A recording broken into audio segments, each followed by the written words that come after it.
Hello, and welcome to the RS485 and MODBUS PanelPilotACE tutorial. For this tutorial, we are going to create an application that reads inputs from a Neptronics device using MODBUSRTU and translate it to text on the PanelPilotACE. There will be 8 inputs that will read the text. The datasheet for the specific device can be found in the description box of this video. To begin this tutorial, we are first going to start a new project. To do so, go to File and New Project. For this particular project, we are going to name it RS485 and MODBUS Demo. The device model for this particular project is going to be the SGD70A. Select OK.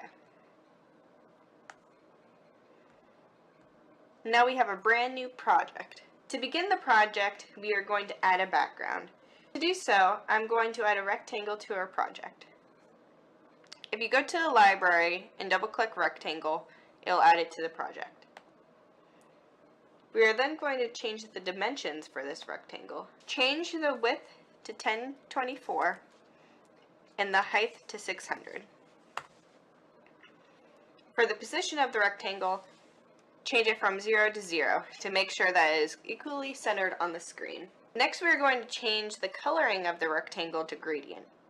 To do so, right-click on the rectangle and select Add Gradient Fill. As you can see, there are many different options for you when making a gradient fill.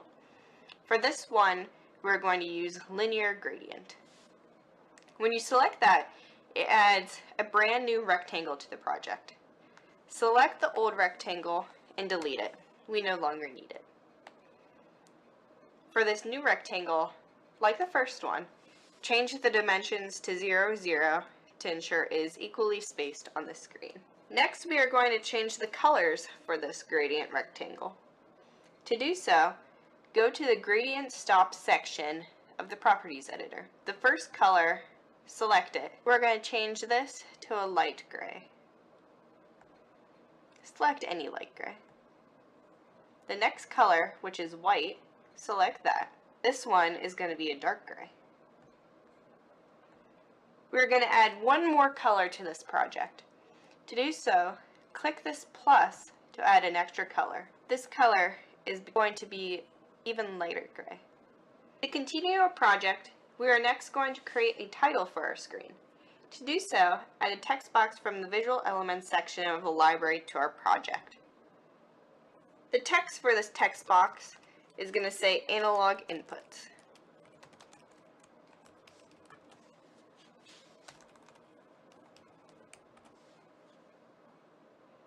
The font size for this text box should be 50. The width for this text box is going to be 340 and the height is going to be 65. The position in the Y direction is going to be 25. And then I'm going to align this text box horizontally in the center. This is complete. Next, we are going to create labeled rectangles for each of the analog inputs that will receive data from the Neptronics board. First, we will create the rectangles for the labeled rectangles. To do so, we are going to add a rectangle to our screen. The width of this rectangle is going to be 175.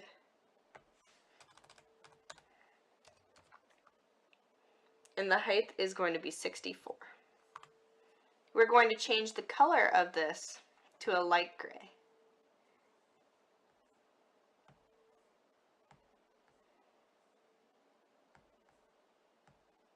Next, we are going to add a border to our rectangle.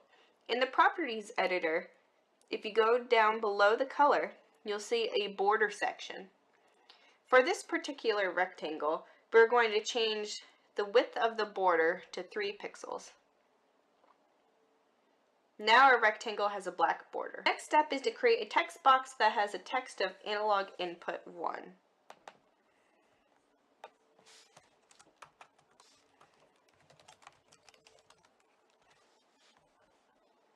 width of this text box is going to be 175, and the height is going to be 64.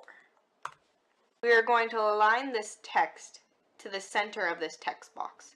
To do so, go to the Text Alignment section and select Align Text to the Center. This will make the text centered in its box. Now that we have a text box, analog input 1, and a rectangle, we are going to need to make a copy of each one by selecting Copy and Paste. We can set those aside for now. Now with the original analog input 1 in rectangle, we're going to put the analog input 1 directly over the rectangle. Select both of them by selecting text box 1, hitting Control, and selecting rectangle. They are both selected. Next, we are going to group the text box and rectangle to form one visual element. Right-click and select Group. We're going to name this group Group 1. That one can be set aside. We are now going to do it 7 more times to make sure we have 8 of these analog input boxes. For each one, make sure to change the number to go from 1 to 8 to differentiate each one. Now that these new labeled analog input rectangles are created, we are now going to place them how we would like them on the screen. Place analog inputs 1 and 4 on the left side of the screen in a vertical row, and analog inputs 5 through 8 on the right side of the screen in a vertical row. Just like this. We need to make sure we leave room beside each row to have additional text boxes. Select analog inputs 1 through 4 using the control feature used before. And now that all 4 of them are selected, right-click and select Distribute Vertically. And now that they're distributed vertically, we need to now distribute them horizontally. To do so, right-click again, select Align Elements, and select Align Horizontal Center. They are now equally distributed on the left side of the screen. We need to now do the same exact thing to the right side of the screen. So put those roughly where you would like them.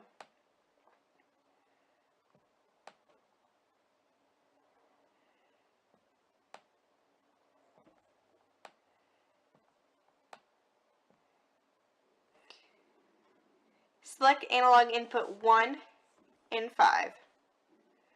Right-click and align the elements vertically centered. So those ones are now centered. Do the same for the other ones.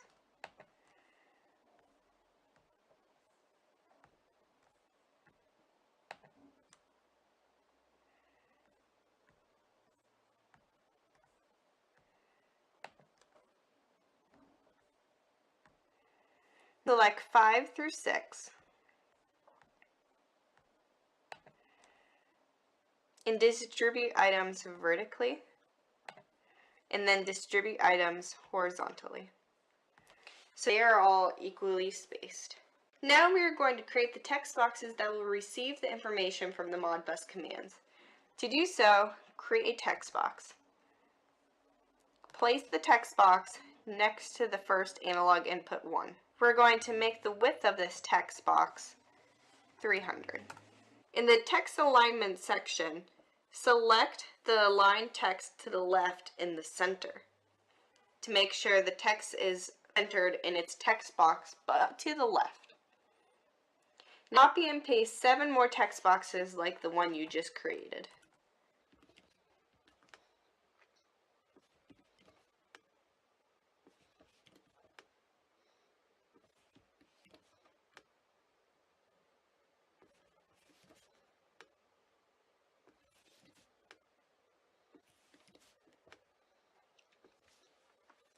Since the text boxes go over the screen, we need to make the analog inputs 5 through 8 move to the left a little bit.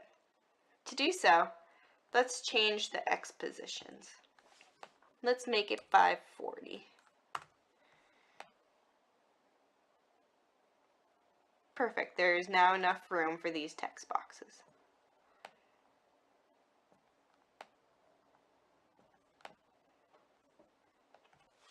We need to align these text boxes just like we did with the analog input rectangles.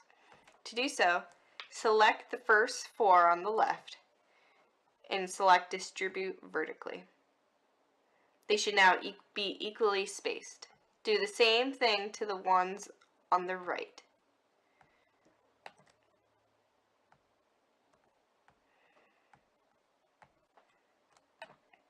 Select Distribute Vertically.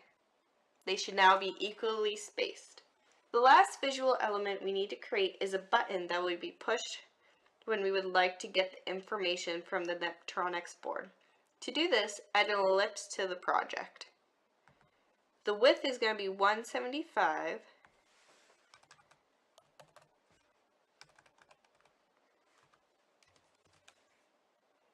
And the height is going to be 96. The color is going to be the same gray used as the analog input rectangles. So select light gray again.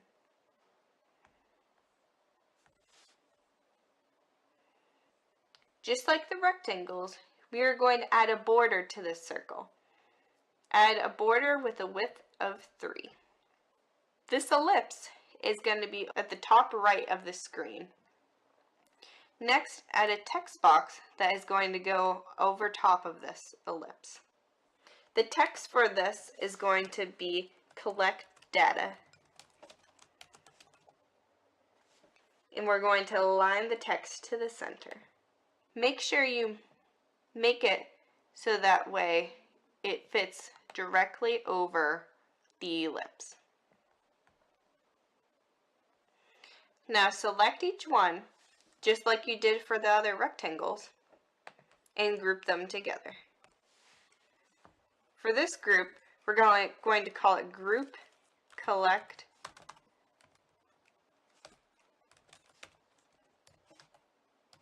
Data. This step is now complete. Now all the visual elements are completed for this project. Next, we are going to move on to the function and hardware elements.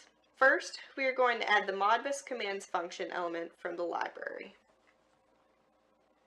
So search for the MODBUS commands and add it to the project. Next, we are going to add the serial RS485 COM port hardware element.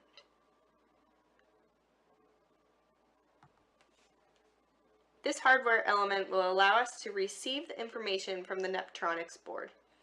In the RS485 COM port hardware element properties editor, we are going to leave all the original settings except in the protocol section. We are going to change this to MODBUS. This hardware element is complete. Next, we are going to create project variables for this MODBUS project. If you go to your project browser on the left and right-click on project variables, you will need to add 8 number variables.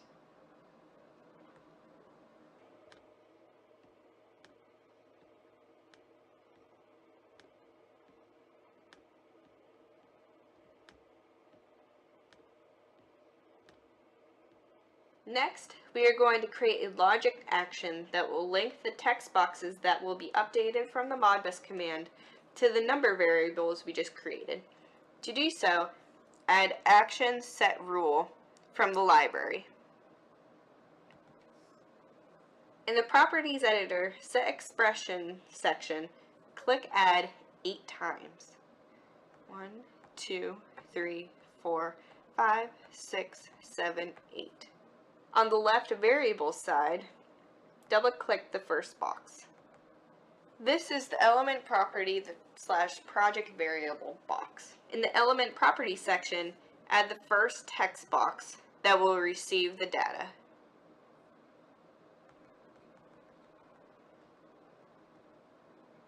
So add text box 9. The property for this text box is going to be text. Select OK. In the Values section, at the bottom, there is a Project Variable section. Select the first number variable for this. Select OK. Now do the same thing for each of the other 7 expressions, making sure the second expression matches up with the second number variable and the second text box, and so on. Now the logic actions function element is complete. Now we are going to go back to the Modbus commands function element we previously created. In the serial port section, we are going to change it to the RS485 COM port we previously created. This links the RS485 COM port in the Modbus commands function element. Next, we are going to add a command. Click Add. Change the type to Read, and then select Edit. For this particular project, the register type is going to be holding registers. So change that to holding registers. This can vary depending on your Modbus specifications. The starting address is going to be 12. Refer to page 9 of the Neptronics datasheet, and this also can be varied depending on the Modbus specifications. Now we need to add command values. Click Add at the bottom 8 times to add 8 command values. 1, 2, 3, 4, 5, 6, 7, 8. Now we need to link the number variables we created previously to the Modbus command. Double-click the Variables section for the Command Values section. In the Project Variables section, add the first number variable. Click OK. Do the same thing for all 8 command values. The command section is now complete. Select OK. Now we need to change the post action located at the bottom of the Properties editor. We are going to change it to the logic action we previously created. This will allow the Modbus to update the text boxes. Finally, we are going to create a button that when pushed will receive the information from the Modbus command. To do this, we need to add a button from the function elements. In the Properties editor, the visual element that we will select for this is the Collect Data visual element.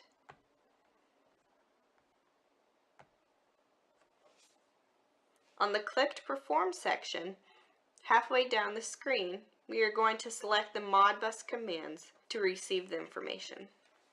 Our project is now complete. Thank you for watching this PanelPilotACE tutorial video.